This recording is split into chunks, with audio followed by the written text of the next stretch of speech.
I was asking you about the Film Festival of India '96. What do you expect from it?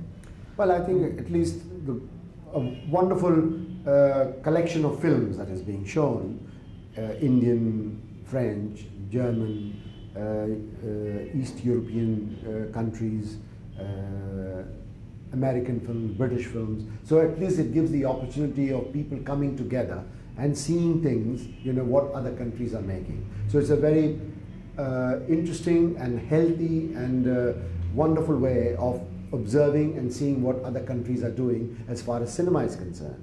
Because I think cinema is the most, innovative, visually fascinating, and an international language which is shared with emotions throughout the world. Unlike other festivals in India, when there's a film festival, all the films are not don't get bought. They don't get sold. The Right. film market doesn't seem to work very well here. Do you think that is a reason which has not made India's film festival such a high-profile festival? Well, obviously, I mean, that's one of the big things. Commerce is very important for cinema. And some of the best films are not seen in this country, which is a pity, because it is the filmmakers, Indian filmmakers particularly, and the Indian public should have the opportunity of seeing good films. And if it is not promoted commercially, that after the film is shown at the festival and that's the end of it, then I think it's a very sad sign. So one has to do something about it. And this has been going on for the past 25 years. Whenever we talk about it, everyone says, yes, there will be a movement of art cinema and all of that, and nothing is done. It's the pattern, it's the attitude of the government, which is absolutely very slow, very tedious, and hasn't done anything for cinema. Nothing. I think what is important is that one should have a movement of small cinemas throughout the country, so at least one could see these beautifully made films for the audience to lift up their standards. That is one of the things. Instead of seeing all the, quote into quote, commercial, popular American films, and we try to copy them, and they are really bad films. If you copy somebody, either you have to make it better or you don't make it at all. But you make it inferior, then there is no point in copying them. So why copy something? Make something original and something interesting. And that will have the world market. That is the whole purpose of International Film Festival, is to show the films to the people who cannot see those films or they cannot travel abroad, and they can see it here and educate themselves. So the movement has to be supported by the government in a big way. And we haven't, when we would support all the wrong movements in a big way. Every year from the local film industry, there's a demand that it should be given the film festival to handle. How valid is this demand? Do you think they would be able to handle it, or is it better that it stays with the government of India? Well, I think it's better that it stays with the government of India, and the Indian government should revise the thinking and make it different, I mean, get an entrepreneur as opposed to an official. Get an entrepreneur, but give the backing to the entrepreneur to do it. I mean, there are lots of wonderful entrepreneurs in India. I mean, they can handle it, but it has to be backed by the government and not interfere in it, not be bogged into the red tape which we normally are. I mean, I'll give you an example. If you want to get air tickets for the people to come, celebrities to come, it takes about 200 faxes and coaxing and telephone calls and all to get the celebrities to come. So how can we do that? I mean, even in small countries like Egypt, I mean, compared to Egypt, we are one of the big countries. I mean, compared to Egypt, when they are invited to Cairo Film Festival, immediately the ticket arrives with it. You never have to call. The ticket is there, first class ticket. Everything is done, in a proper way. You arrive there are cars to meet you, hospitality.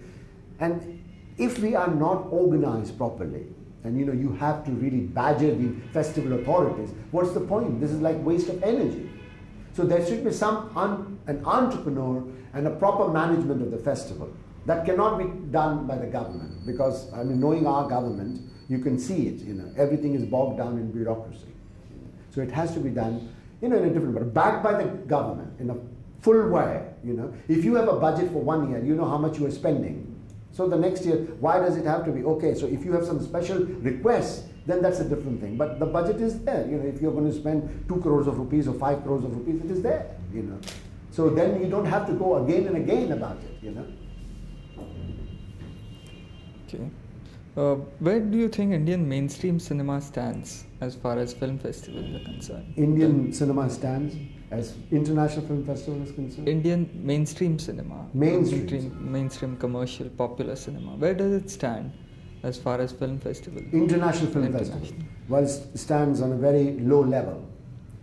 There is, I mean, as far as the popular Indian cinema is concerned, that's only good for the Indian masses. They are made for home consumption. But if you're going to talk about international film festivals and the mainstream cinema has to change to suit the international film standards of international film festivals. But if we are not going to, we don't pay any attention to story, good direction, good producers. What it is here is what we produce here, the mainstream cinema, is very good song dance numbers, very good technically made films. Technicians are excellent, you know. But beyond that, there is nothing. So the success of the film is your blueprint, that is your story, your character, your dialogue. That is important. But we don't pay any attention to that at all. I mean, we talk about story conferences and, you know, God knows what these story conferences bring or do, you know. And people are having these conferences for years together and then they produce rubbish. Now coming to Jefferson and Paris, what Right. made you choose this theme for a film? Well, we've been thinking about Jefferson for a long time. Thomas Jefferson, one of the most innovative, truly a Renaissance man. And the influence of European culture on this unusual American visitor to France for 5 years and his domestic life in France, that is a fascinating story. His relationship with his daughter, relationship with Maria Causeway, relationship with the slave girl, you know, all these three women in his life, you know, in Paris in that period of time was a fascinating account. So, I mean, that's very dramatic and very challenging, and we did that film. And France, obviously. You know, we've done now 3 films in France. One I directed, The Proprietor, with Jean Moreau and Marc Tissot, Sean Young, Sam Waterston. So it was set in Paris, set in New York. So, and then we just finished Picasso, Surviving Picasso, with Anthony Hopkins, which is the story of Picasso and his mistress, Françoise Gillot, the 10 years in their lives.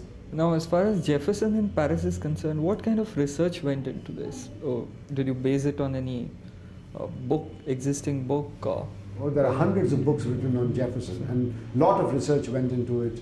The descendant of this slave from Hemming, you know, the liaison. I mean, so much has been written. Even today, you know, there is a gathering every year at Monticello of the slave family descended from Hemmings and Jefferson.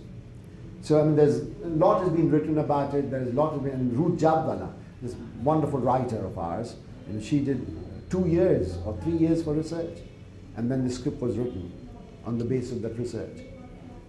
How did you choose Nick Nolte for the role?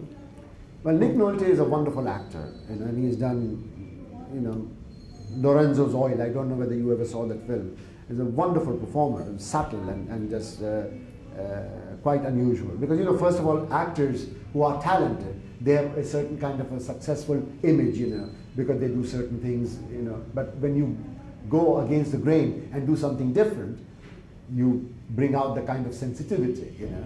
And he has the quality in him, Nick Nolte. So we selected him for that. How has the film been received abroad?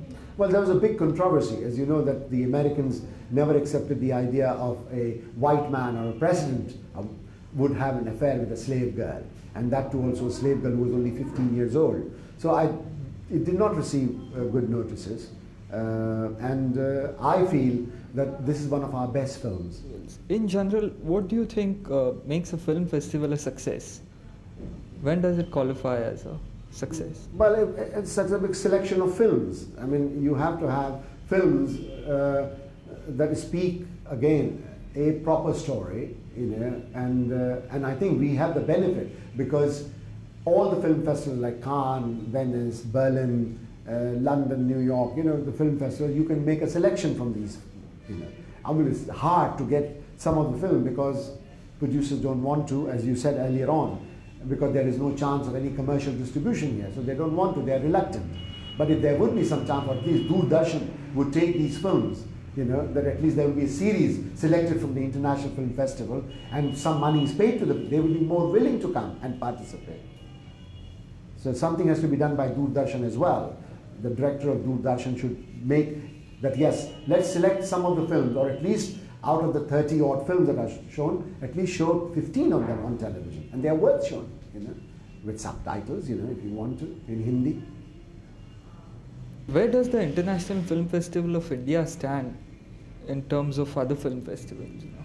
What would say a Hollywood filmmaker, not the popular kind of cause, but a serious filmmaker, think about the International Film Festival of India? What is the image in his mind? Well, I mean, people like to come to India, as you know, that we attract a lot of people, you know, for so many reasons.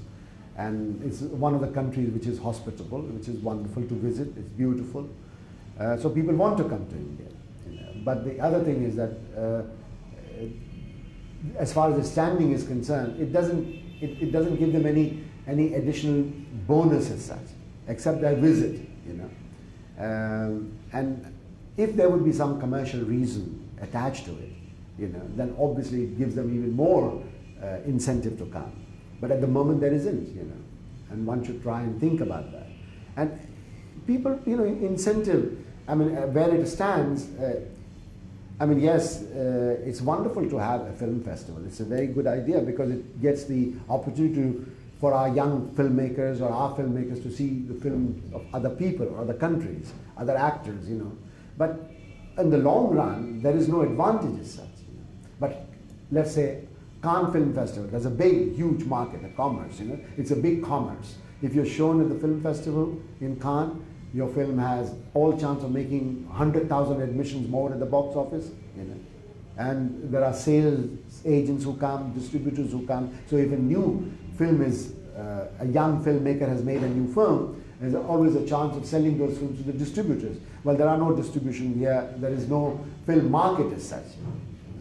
So I think there is a kind of a different thing. It's nice to come to India, you know, for filmmakers, you know, to see the country and meet with the people, you know.